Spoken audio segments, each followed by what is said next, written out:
Eto nga, sinimulan na din namin yung isa pa naming project. So, habang medyo matatapos na yung isa naming project, 'di ba?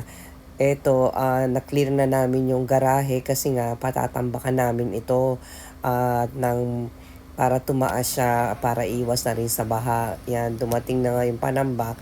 Nag-order ako ng 3 elk. So gusto ko talaga yung mataas na talaga, as in hindi na kami maaabot pa kahit na bumaha doon sa kalsada, hindi na kami mapapasok. Kasi dati napapasok kami ng baha talaga pag matinding bagyo ha. So eto na, nakatambak na siya. So habang nag-aayos sila dyan, kami namang mag-asawa, eto, diretso na kami sa at tatapos dito sa mga natitira pa naming gawain dito sa aming garden, tulad ng naglalagay na kami ng ng yung mga bato namin na binabad pa namin yan, talaga nilinis namin yan. And then yun na, naglagay na din ako ng yung mga plants ko, inilagay ko na din dyan, inayos ko na.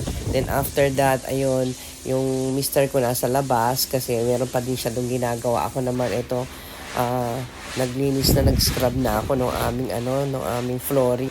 Tapos biglang umulan, napatingin ako dun sa taas.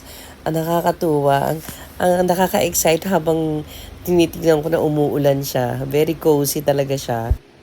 Sobrang nakakawala ng pagod talaga pagka ganito na tinitingnan ko yung mga natapos na namin, na mga dapat namin gawin. So unti-unti talaga nakukumpleto na namin yung mga plano namin, kung ano mga dapat gawin.